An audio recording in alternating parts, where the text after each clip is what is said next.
잘들 계셨습니까? 편안하셨고요. 오늘은 서가열에 부처님께서 생애를 나누어서 보면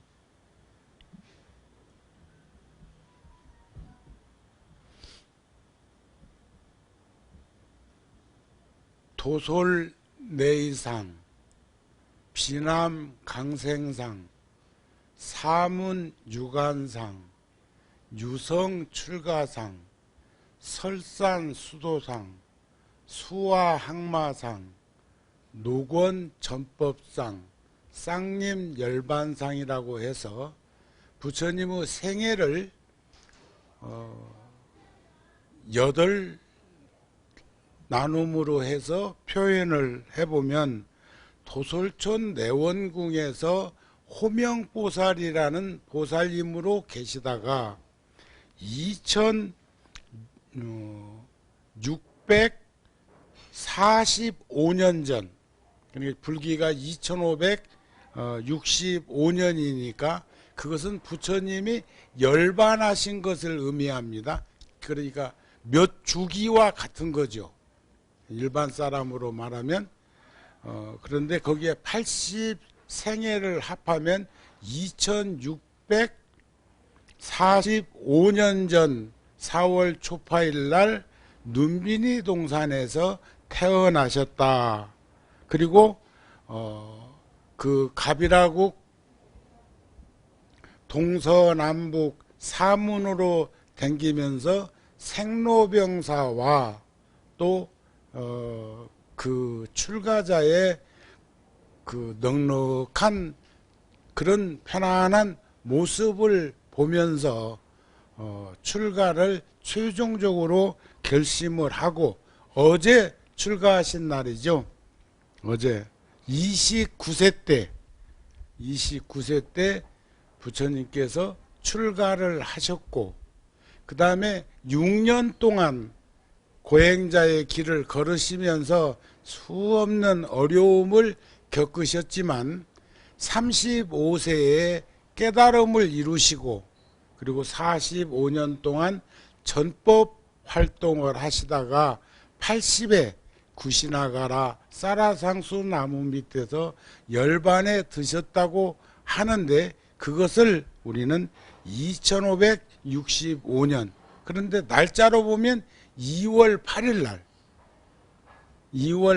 날 출가를 하셨고 12월 8일 날 깨달음을 이루셨고 또 2월 보름날 일주일 후에 2월 보름날 열반에 드셔서 날짜로는 간격이 그렇게 나는 것처럼 보이지만 연도별로 이 얘기를 하면은 굉장히 긴 시간이죠. 29세 때 출가해서 35세에 깨달음을 이루시고 80에 열반에 드신 그런 것을 말할 수가 있겠습니다. 저도 엊그저께 10대 소년이었던 것 같은데 제가 벌써 70의 나이가 된 걸 보면 유수 같은 인생이 참 빠르게도 지나가고 있구나 하는 생각을 해. 오늘 저 연수구 구청장님 보살님 오셔가지고 나보고 그러더라고. 스님 작년 2월 달에 댕겨가시고 지금 처음 온 거라고. 나는 엊그저께 왔다 간 것 같은데 벌써 1년이 넘었다 그 말이요. 여러분들은 그렇게 관심이 없어가지고 언제 왔다 간 것도 모르지. 응? 또 오늘 저기 연수구 구의회 의장님도 오셨던데 또 이정미 전 국회의원도 오셔서 아마 평소에는 바빠가지고 뭔데 오늘 내 온다 소리를 전달 받았는지 오셨어. 하여튼 나 올 때마다 오는 거 보면은 참 정성이 지극해. 박수 한번 보내세요. 또 그런가 하면 여기 지금 11살 배기 우리 시원 행자가 9살 때 통도사로 출가했다가 나오고 인연을 맺어가지고 지금 구룡사에 살고 있는데 지금 11살이에요. 그리고 1년 넘게 나오고 거의 매일같이 제일 많이 걸었을 때가 둘이서 34,000보 걸은 적도 있어. 27,000보 걸면 20km, 2만 보 걸면 15km, 13,000보 걸면 10km, 이런 것을 반복해서 어제까지도 저랑 같이 걸었는데 전생에 무슨 선근 인연이 있는지 그렇게 일찍 출가를 하겠다고 해서 지금 저랑 같이 살고 있습니다. 그런데 오늘 또 보명사 간다고 하니까 궁금해해서 그러면 가서 시찰을 한번 하자 해가지고 내가 모시고 왔어요. 우리 시원 행자한테도 박수 한번 보내주세요. 편히 앉아. 편히 앉아. 저도 초등학교 4학년 봄 소풍 갔을 때 그 서해 바다 목전에 있는 망해사라고 하는 절에 소풍 갔다가 그 절에 살았던 옛 스님들의 그 행적 이야기를 그 번다하고 분주한 상태에서 들으면서 그때는 뭐 스님 된다는 것보다 나도 막 도사가 돼야 되겠다 하는 생각으로 출가를 그때 발심했던 것이 씨앗이 되어가지고 65년도에 출가를 했으니까 지금 벌써 한 55년? 그런데 엊그저께 일 같아요. 엊그저께. 그런 걸 보면 부처님께서 태어나신 지가 2645년, 열반하신 지가 2565년이라고 하는 그 긴 시간처럼 느껴지는 것도 한 50년 주기로 단락을 잡아서 보면 한 50명 줄 세우면 부처님 시대에 만날 수 있을 만큼 결코 긴 시간이 아니라고 하는 생각을 하게 되지 않을까 싶은 생각이 듭니다. 아시겠습니까? 부처님의 생애는 아까 팔상도로 말씀을 드렸고, 보살은 각 유정이라고 그래. 모든 생명체는 다 보살이요. 우리가 천수경에 보면 보살, 마살이 들어 있는 부분은 큰 보살이라 소리요. 깨달은 보살이라 소리요. 그러니까 보살이 반야바라미를 수행하는 것은 깨달음을 이루기 위해서 성불하기 위함이요. 부처님은 일체 중생들에게 불종자를 끊어지지 않게 하기 위해서 늘 상주 설법을 하신다 그랬어요. 그것을 이제 스님들이나 불자들이 대신 전하는 거예요. 그래서 부처님께서도 초기에 전법 선언을 하실 때 그런 말씀만 하십니까? 자, 길을 떠나자. 처음도 좋고 중간도 좋고 끝도 좋으니 조리 있는 말로 알아들을 수 있도록 설하자. 갔던 길로 되돌아오지 말고 두 사람이 함께 떠나지도 말라. 모든 이의 이익과 안락과 행복을 위해서 길을 떠나자. 나도 우르벨라 병장촌에 가서 고행자들이 머무르고 있는 곳에 가서 그런 말이죠. 병장촌에 가서 법을 설하리라 한 게 부처님의 전도선언이에요. 그래서 불교가 세계 각국으로 부처님의 말씀이 그렇게 전해지게 된 것인데 우리는 늘 삼규일을 하고 사홍서원을 하는 사홍서원은 보리심이 근본이 되어서 보리심, 깨닫고자 하는 그 마음이 근본이 되어서 중생을 다 건지오리다, 법률을 다 끊어오리다. 법문을 다 배우오리다. 불도를 다 이루오리다 하는 사웅서원을 세우고 그것을 성취하려고 노력하는 마음이 보리심이라고 하죠.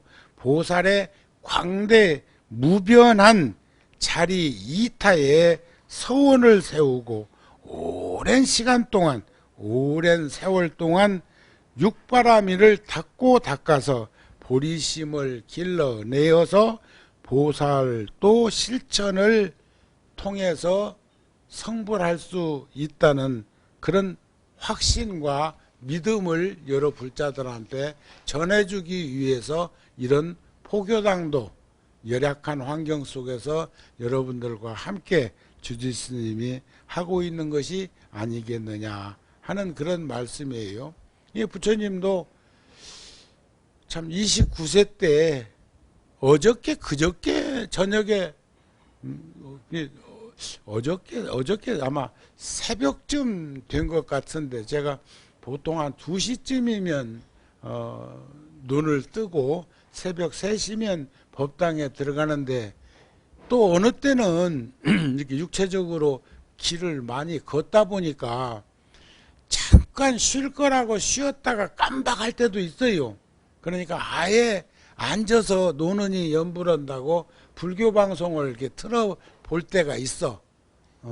우리 구룡사 같은 경우는 543번 채널이 불교 BTN이고 547번이 BBS인데 그건 IP 방송인데 그런데 거기 이렇게 보다 보면 541번부터 종교 채널이 있어서 리모컨을 착착착 이렇게 돌리다 보면 목사님도 나오고 신부님도 나오고 원불교 교무님도 나오고 막 이런 인연을 맺을 때가 더러더러 있거든요. 그런데 어저께 아마 2시쯤이 아닐까 싶은 생각이 드는데 어저께가 이제 부처님이 출가하신 날인데 마침 BTN 불교방송 텔레비전에서 인도에서 제작한 드라마 뭐 수십 편짜리 뭐 50편 60편 정도는 되는 것 같은데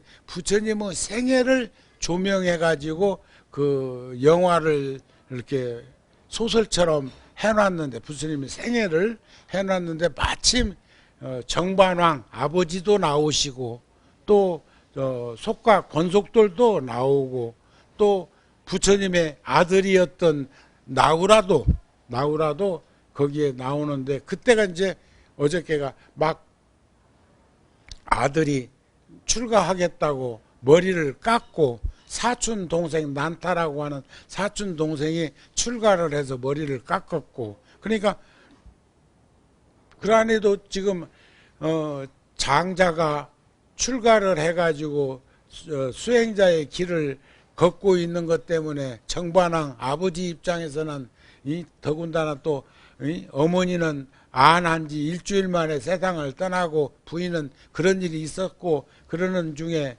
10년 만에 와가지고는 좀 쓸만한 사람은 전부 머리를 깎게 하고 있으니까 심사가 안 어려움을 겪었겠어요. 그러니까 부처님 아버지가 부처님한테 제안을 합니다. 그래도 자식이나 친족이 출가할 땐 어른들의 허락을 받고 했으면 좋겠다. 니는 출가했다고 치자. 그래도 나우라 10살배기 요만한 10살배기는 지금 부처님이 와서 법문하시는 걸 듣고는 저도 출가할래요 해가지고 최초의 삼위가 되어서 머리를 깎고 승복을 입고 저렇게 저 아버지 옆에 서 있는 걸 보니까 할아버지 입장에서는 얼마나 마음이 그랬겠어요. 그러니까 부처님이 하시는 말씀이 저는 괜찮았는데요 그래. 영화는 영화야. 부처님이 그렇게 그냥 쉽게 얘기 안 했을 건데도 여하튼 전달하는 그 이야기는 그래. 그러니까 아들인 나우라가 10살배기짜리가 출가를 해서 삭발을 해서 승복을 입혀서 스님이 되게 만들었는데 아버지가 전혀 변함이 없이 너무나 기쁘고 즐거운 마음으로 받아들이는데 어째서 아버지는 그러십니까? 하는 얘기 아니겠어요? 그러면서 부처님이 하시는 말씀이 세상 사람들에게 꼭 얘기해 주고 싶은 두 가지가 있습니다. 하나는 가야 할 길을 가다가 중도패하는 일이 없었으면 좋겠고, 가는 그 길을 그대로 가지 않고 중간에 포기하는 일이 없었으면 좋겠고, 두 번째는 그 길을 가지도 않는 일은 없었으면 좋겠다. 이거 굉장한 거예요. 저 불교 공부를 하다 보면 저 공자님도 그런 말씀을 하신 게 있어요. 치문이라고 하는, 치문을 이렇게 적정대의를 내릴 때 삭발염이할 치요 입산수도할 문이라고 하는 그 치문을 공부하다 보면 면학품에 그런 말씀이 나와요. 사범민지학이 가이지어 불태면 현이요, 현인지학이 가이지어 불태면 성이라. 범부가 따로 있는 게 아니고, 현인이 따로 있는 게 아니고, 성인이 따로 있는 게 아니라 범부도 중도패하지 않고 갈고 닦으면 현인이 되고, 현인도 갈고 닦으면 성인이 된다는 말씀이요. 그러면서 당신 제자를 비유를 들어 염구지학이 가이지어 안현이로되, 안현이가, 염구가 안현이만 못한 건 중도패했어. 중간에 나는 도저히 저 사람하고 견줄 수가 없다고 포기해서 안현이만 못됐어. 그런데 안현지학이 가이지어 체로돼, 안현이라고 하는 당신 제자가 공자하고 버금갈 만한 그런 인물인데, 그니가 나만큼 안 된 것은 단명사라. 단명에서 일찍 죽었어.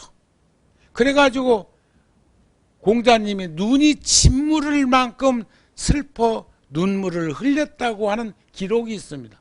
그러니까 본래 안현이나 염구나 공자나 다 훌륭한 인격체를 가지고 있는, 본성을 불교적으로 얘기하면 그렇게 가지고 있는데도 그들이 그렇게 되지 못한 건 한 사람은 중간에 포기했기 때문이요, 또 한 사람은 단명에서 일찍 세상을 떠났기 때문이요.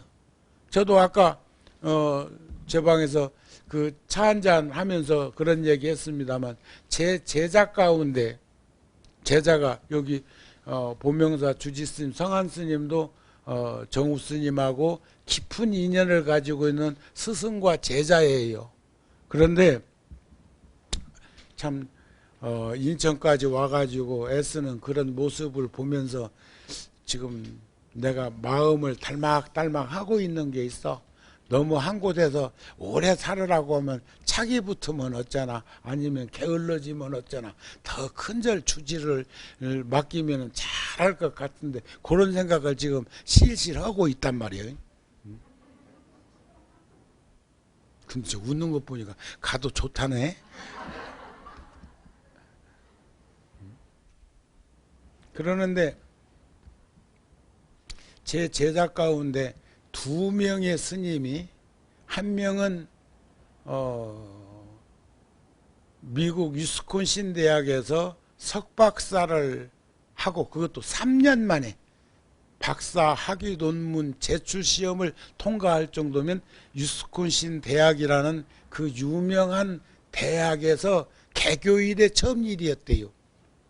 그리고 내가 호주에 시드니에 한번 같이 그 스님이랑 갔을 때, 거기에도 우리 정법사라는 포교당이 있기 때문에 거기에서 종단하고 행사를 할 때 갔는데, 박물관의 학예사라 하면 각국의 그 전문가들이 모임을 가진 적이 있었는데, 그때 거기에 모였던 여러 나라 스님들하고 대화하는 것을 난 다 알아들을 수는 없지만 영어로도 했다가, 불란서 말로도 했다가, 중국어로도 했다가, 일본어로도 했다가, 인도말 했다가, 티벳말 했다가 막 그러는 걸 봤는데, 나중에 누구한테 물어보니까 12나라 말을 유창하게 그 스님이 한다 소리를 들었어.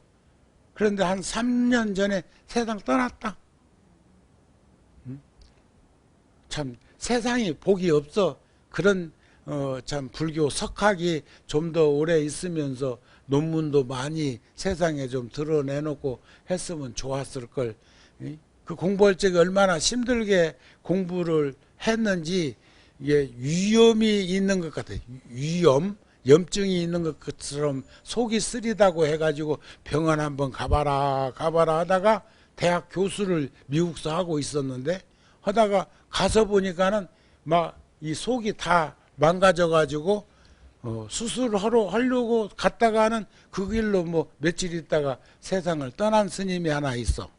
또 그런가 하면 여기 시원이처럼 9살 때 통도사에서 어른 스님이 저거 정우가 거둬라 해서 함께 살기 시작해가지고 49살 작년에 구룡사 주지를 하고 있었는데 작년에 그 스님이 세상을 먼저 앞서서 갔어. 그랬는데 지금도 두 사람 다 갔다는 생각을 안 해. 어디 출장 간 것 같고 또 그 스님도 인도에서 7년이나 대학교하고 대학원하고 인도에서 유학했던 스님이기 때문에 또 뭐 공부하러 가가지고 또 안 보이는 것 같다. 요 정도 생각밖에 안 와. 여러분들이 느끼는 생로병사의 절실함을 제가 또 뼈저리게 느끼면은 상당히 후유증이 클 것이 아닐까 하는 생각을 가져보기도 하거든요. 그런데 부처님께서도 가던 바른 길을 가다가 중도에 패하는 일이 없었으면 좋겠고 그 길을 가지 않고 그냥 옆길에서 떠돌다가 인생을 소멸시키는 그런 삶을 안 살았으면 좋겠다는 것처럼 공자님도 직계 제자를 들어가지고 그렇게 범부가 따로 있는 것도 아니고 현인이 따로 있는 것도 아니고 성인이 따로 있는 것도 아니고 열심히 갈고 닦고 공부하면 이렇게 훌륭한 인격체가 된다는 그런 말씀을 하셨다는 이야기를 전해드린 겁니다. 부처님께서도 6년 동안 고행자의 길을 걸으면서 수없는 이들을 만났는데 우리가 참 일반 사람론적으로 보면은 부처님이 깨달고 나서는 제일 먼저 금이환향을 말이야. 금이환향을 고향에 가서 했을 걸로 생각하는데 부처님은 6년 동안 고행자의 길을 걸으면서 출가자의 길을 걷고 있으면서 참 도움을 받았던 이들을 먼저 찾아다니면서 인연을 다시 확인하고 4년 만에 그러니까 출가한 지 10년 만에 갑이라국에 오게 되었더라 그런 말입니다. 10년 만에. 그러니까 일반론적으로 생각하는 것보다는 부처님은 훨씬 더 긴 시간을 많은 곳에 전법의 길을 걸으면서 깨달은 그 가르침을 전해주셨다 이런 말씀이 아닐까 싶습니다. 그런 부처님께서 어제도 구룡사에서 내가 출가제일에 대한 법표를 하면서 한번 상기시켜 드렸지만 부처님이 훗날 수료할 적에 그런 말씀을 하셨어요. 내가 고행자의 길을 걸을 때 머리를 만지면 팥불이 뽑히듯 하고 요즘은 뭐 항암제 맞았을 때 머리 다 뭐 날아가 버리고 또 영양소가 결핍돼 가지고 머리가 쑥쑥 빠지기도 하고 나이 먹으면 또 머리가 숱이 줄어들고 하는 것은 보지만 머리가 팥불이 뽑히듯 참 그 표현이 재밌다고 표현해야 되느냐 참 깊이 얘기 머리를 만지면 팥불이 뽑히듯 하고 얼굴을 쓰다듬으면 덜 익은 이 오이가 익어야 되는데 익지도 않은 덜 익은 오이 쥐어 뜯어서 그늘에다 말려놓은 것 같다. 얼굴에 이게 탄력이 얼마나 없으면 그렇게 표현했을까. 배를 만지면 등이 잡히고 배를 만지면 배 틀에 줄을 만지는 것과 같고 시푸는 요즘 그걸 시푸는 볼륨이 있어야 돼. 예? 저기 뭐야 우리들도 그 저기 뭐야 그 운동 전문가들이 그 시푸살을 넓히려면 말이에요. 그 기마자세, 쭈글뜨려 기마자세를 일어났다 앉았다 일어났다 앉았다 하루에 100번씩만 하면은 막 볼륨이 살아난다고 그러는데, 얼마나 굶고 안 먹고 영양소가 결핍됐으면 낙타 발바닥처럼 시프가 생겼기는. 낙타 발바닥을 내가 그 후에 유심히 텔레비전 같은 데서 보면은 낙타가 발바닥이 평평하고 볼륨이 없었대다. 그렇게 부처님이 표현해서, 그것뿐이 아니야. 부처님이 우리들이 일상적으로 충분히 인식하고 느낄 수 있는 걸로 예를 들어서 말씀하신 게 많습니다. 예를 든다면 중생들이 욕심 버리기, 여러분들이 욕심 버리기는 집에서 키우던 강아지 버리기보다 어렵고, 멀리 갔다가 논 그 강아지는 말이야, 주인이 버린 그 자리에서 몇 년씩 버티고 견디고 있는 것을 텔레비전 같은 데서 가끔 볼 때가 있어. 세상에 이런 일이 그런데 나 없디다. 어떻게 그렇게 키우다가 또 버리고 유기견을 만들고 그런지 몰라. 욕심 버리기는 집에서 키우던 개 버리기보다 어렵고, 사랑하는 마음을 항상 지니고 살기에는 놀란 들사슴 붙들고 있기보다 어렵고, 사슴은 놀램병이 있는데 그것도 집에서 키우는 사슴도 아니고 야생 들사슴을 품에다 안고 있으면 얼마나 발악하겠어요. 발광하겠어. 중생들 인색한 마음, 옹색한 마음 가지고 사는 이들을 바라보면서 하신 말씀이 있어. 완두콩 맛있지만 마른 완두콩 송곳으로 찌르기보다도 더 어려운 게 옹색하고 인색한 그 중생들의 마음에 다가가는 거라고 그랬어. 전부 허물은 나한테 있는 거예요. 아시겠습니까? 그런데 부처님께서 선정삼매와 반야지혜에 대해서 부처님이 말씀을 하시는데, 현대적으로는 선정삼매를 사마타 수행법이라고 하고,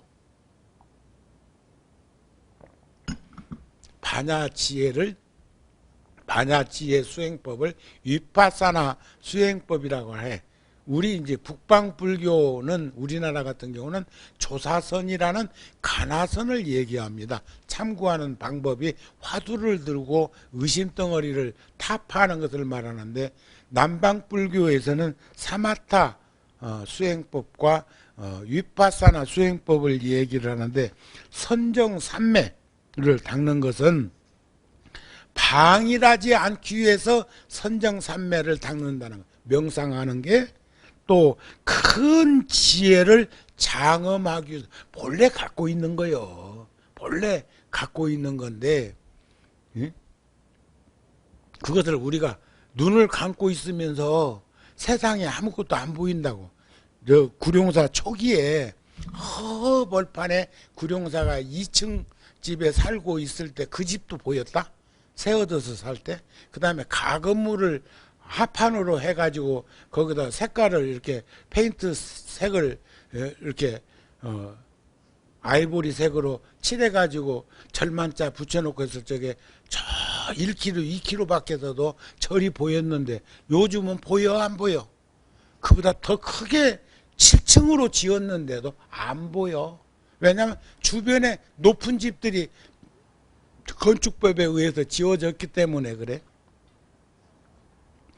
그래가지고는 아이고 그때는 절이 보였는데 안 보인다고 자지러지는 이가 있어.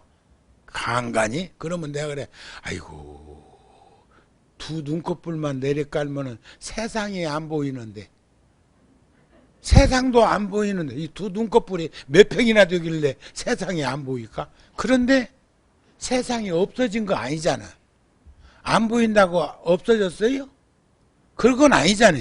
그런데 사람은 마치 두 눈을 감고 세상에 안 보인다고 없어진 요량으로 생각하고 있는 그런 생각들을 우리가 정립해야 되지 않을까 싶습니다. 또 선정산매를 닦는 것은 자제함을 얻기 위해서, 자유자재함을 얻기 위해서 선정산매 명상을 한다. 연불산매에 들기도 한다. 그런 말이야.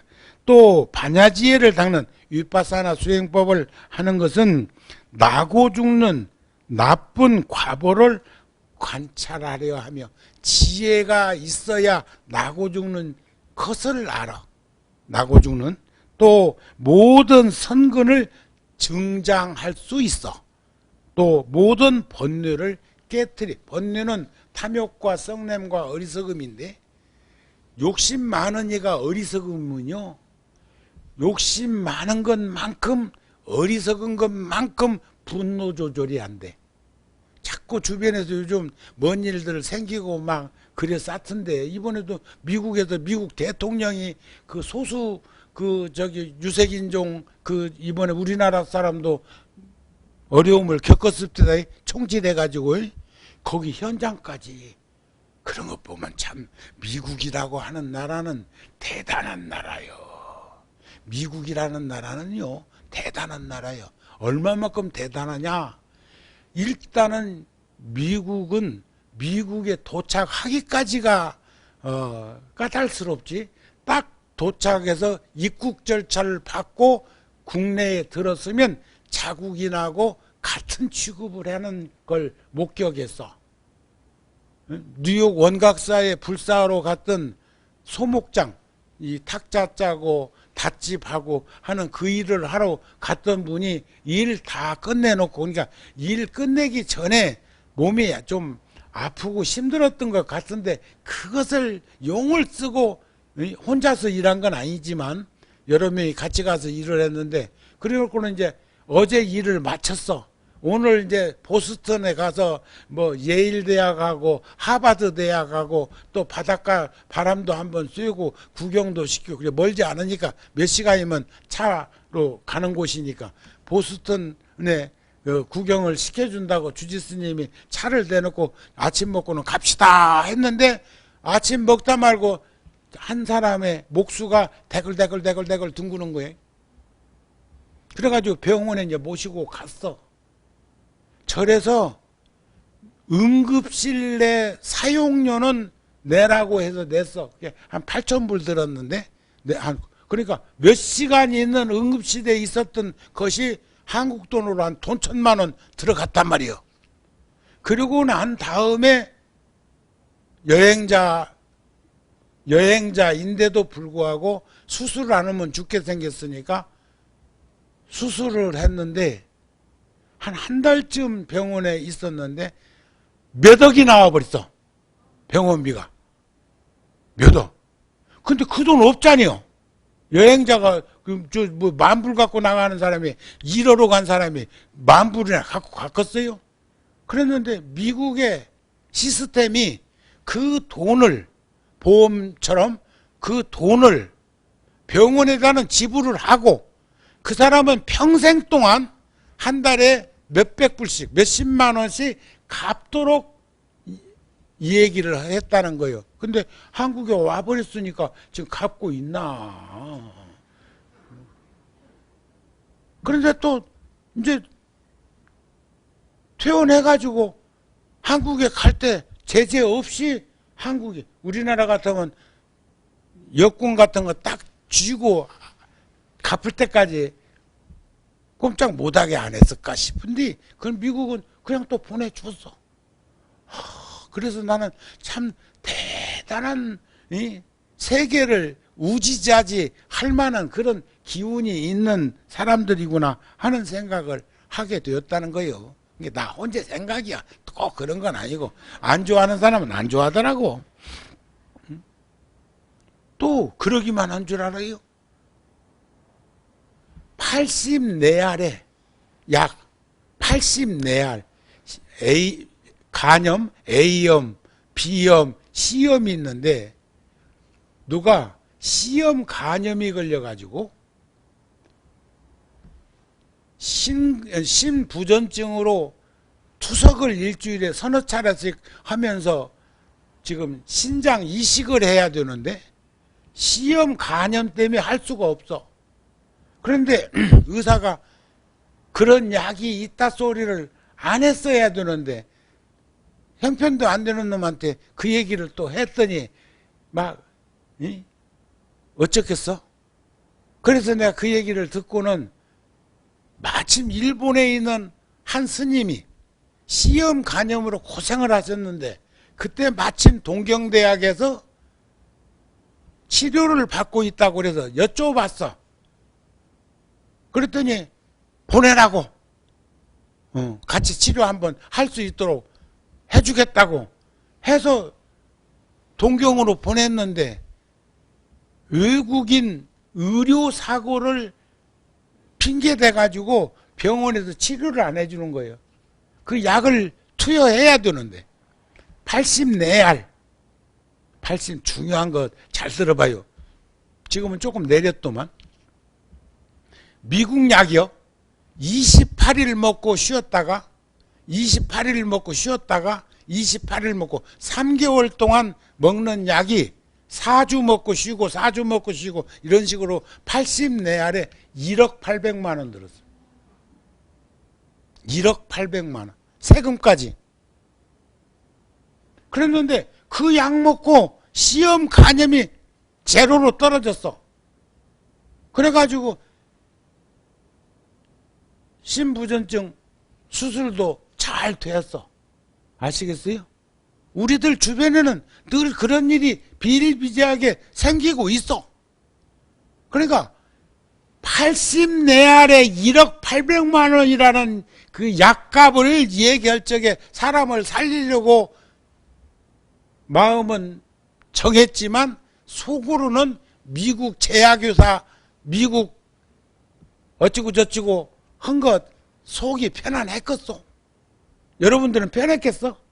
그런데 어느 스님은 인도에서 그리고 한 1년 후에 인도에서 그 약을 300만 원에 사왔어. 근데 그 약 먹고 또 시험 간염이 싹 나았어. 그러니까 시험 간염 치료할 사람 있거들랑 나한테 물어봐. 그러면 내가 인도 약 사다 줄게. 인터넷으로 샀대. 근데 300만 원 들었다는 거야. 1년 후에. 그런데 우리나라에서는 그 약을 1억 800만 원 준 그 약은 아산병원에서 귀뜸해가지고 그런 일이 있었는데 시치미를 뚝 떼고 있어가지고 의사 매가지 잡고는 흔들어 버렸어. 말을 허지를 만든지 수입을 해다가 사람을 살리든지 하라고 말로 했어. 목은 잡지 않고. 그래가지고 그 약을 수입에다가 먹고 나선 사람이 있어. 세상에 이치라는 거 생로병사라는 거 그런 거 아닐까요? 그러시죠? 이제 여러분들은 내가 정보가 많어. 그러니까 이제 그런 일이 있거들랑 누가 A염, B염은 아직까지 완치 안 된다고 그래. 근데 C염 간염은 완치되는 약이 미국에서 나왔는데 인도에서 그 약을 300만 원에 사다 먹고 제로로 떨어진 스님이 계신 것을 귀뜸해 주는 거예요. 자, 이제 정리하겠습니다. 사람에게는 4가지 고독함이 있다고 그러죠. 태어날 때, 죽을 때, 괴로움을 겪을 때, 윤회의 길도 혼자 가야 할 때 고독하대요. 태어난 것은 죽음을 피할 길이 없습니다. 생로병사라는 게 그런 거 아닐까요? 늙으면 다 죽음이 온다고 하지만 안 늙어도 그렇게 오는 것은 어쩔 수가 없어. 그렇지만은 실로 살아있는 우리들의 운명은 이런 것이라는 것을 비추어보고 과욕 부리지 말고 순리적으로 세상을 살아갈 수 있도록 노력했으면 좋겠습니다. 끝으로 우리가 출가 제의를 맞아서 깨달음에 대한 수행이란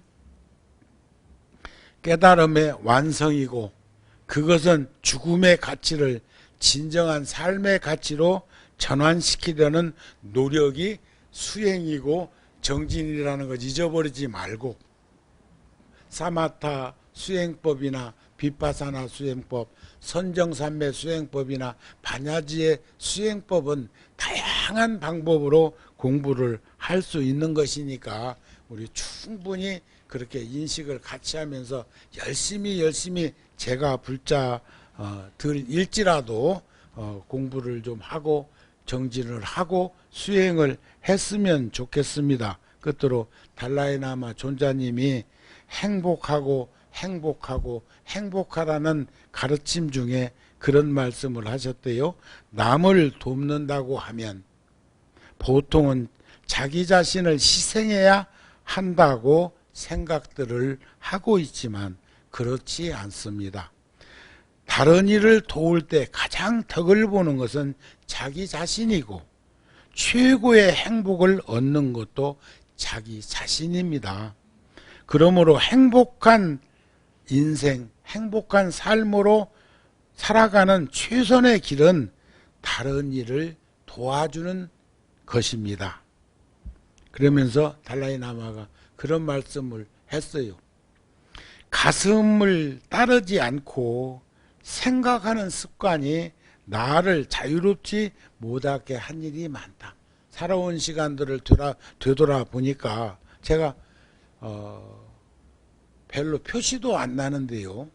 작년에 저기 고성 속초 쪽에 그 산불이 나가지고 그 산불 뉴스를 보면서 두 가지 불이 생각났습니다. 하나는 남대문 탈 때에 애자진을 국보 1호가 타고 있는 그걸 보면서 소방차가 와서 억수같이 물을 기왓장 위에다가 퍼부서 봤자 그 밑에 불 안 꺼져. 그런 것을 보면서 제가 그 다음날 보니까 입술이 다 불어터가지고 얼마나 화가 났던지 용을 썼던지. 또 하나는 낙산사 불났을 때 화면이 떠올라 가지고 제가 그때 구룡사에서 열애사에서 한 푼 두 푼 모아놨던 걸 제가 그 화재 현장에 1억을 전달한 적이 있어. 1억을. 그래놓고 지금도 그 돈이 잘 쓰여졌나 그 생각도 하지 말아야 되는데 잘 쓰여졌나 확인해 본 일도 없고 확인할 수도 없고 그러다 보니까 아이고 그때 한 1,000만 원만 해도 적은 돈이 아니었는데 뭔 지랄한다고 그렇게 했나 싶고 그럴 때도 있다니까. 그런데 머리로 계산했으면 아무리 최대 공약수로 노력했어도 3,000만 원을 벗어나지 않았을 것을. 1억이라는 돈 큰 돈입니다. 큰 돈이에요. 근데 그 큰 돈도 10,000명한테 1억을 나눠주면 10,000원씩밖에 안 돌아가. 우리 정부에서 그때 여러분들 휴대폰 뭐 20,000원씩인가 전화요금 내준다고 할 때 우리나라 전화가 한 5천만 대 정도 된다고 하면 20,000원씩 한데 2만 원은 아무것도 아닌 것 같아. 그래가지고 왜 그런 짓을 할까? 그 돈 가지고 좀 더 힘들고 어려운 이들을 좀 도와주는 데 쓰시면 안 좋았을까 하는 연유는 그게 1조라는 돈이었기 때문에 그래. 2만 원도 5천만 명한테 나눠주려면 2만 원밖에 안 돌아가. 그러나 1조는 엄청난 돈입니다. 아셔요? 네? 그래서 그런 걱정을 한 거예요. 그런데 달라이라마 스님이 당신의 그 마음을 한번 드러낸 적이 있어. 내가 결정할 때 뭔가를 가슴으로 느낀 걸. 1억은 정우 스님이 최대 공약수로 상상할 수 없는 돈을 그렇게 할 수 있었던 것은 가슴의 결정이었어. 가슴의 결정인데 생각해보자고 하는 것은 머리로 하는 거예요. 그런데 가슴을 따르지 않고 생각하는 습관, 머리로 판단하고 계산하고 결정 짓는 것은 나를 자유롭지 못하게 하더라 이거요. 아이고 생각해 봅시다 하면 그건 이제 물 건너 간 거요. 그런 것들을 생각해 보면 가슴으로 받아든 게 조화롭게 하기는 해야 돼. 가슴과 머리가 조화를 이루었을 때 세상 살아가는데 큰 어려움이 없는데 머리만 갖고 살라고 해도 낭패 보고 가슴으로만 갖고 살라고 해도 정우 스님처럼 무모한 짓을 하게 되는 거니까 여기 보명사 불자들은 머리와 가슴을 조화롭게 잘 균형 있게 하면서 살았으면 좋겠어요.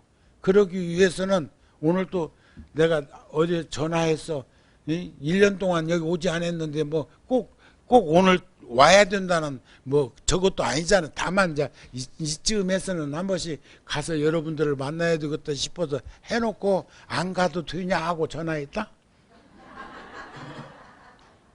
저번 주 일요일 날은 분당 장안사 가기로 한 것은 다음 주 일주일, 2주를 미뤄갖고 다음 주 일요일 날로 바꿔놨는데 그때도 이제 내가 하루 전날 물어봐야 돼. 예? 갈까 말까. 근데 주의스님이 아이고 스님 저 공지 해놨으니까 오세요. 나는 사실은 여기 10명이 앉았던 5명이 앉았던 지금 저기 부타TV라는 인터넷 방송에서 방송을 떠서 방송을 내보내기 때문에 굉장히 많은 이들이 접속합니다. 우리 인터넷 보면은요 하루에 2만 명 3만 명씩 들어와 5천만 명이 넘는 이들이 지금까지 접속자들이요. 하루에 10번 들어와도 10번 다 지키는 게 아니고 10번 들어와도 한 번만 숫자에 포함이 되는데 2만 명 3만 명이 인터넷에 들어와서 부타TV를 접속하는 걸 보면 굉장한 그 힘을 갖고 있고 참 순수하고 또 비정치적이면서도 부처님의 가르침을 전하기 위해서 노력하는 그런 채널이 있기 때문에 뭐 여기 많지 않아도 되는데 오늘 와가지고 이렇게 보면서 우리 주지스님이 참 고생하고 있구나 애쓰고 있구나 하는 생각을 또 해서 우리 주지스님 또 함께 하고 있는 소임자 스님들께 박수 한번 보내주세요. 성불하세요.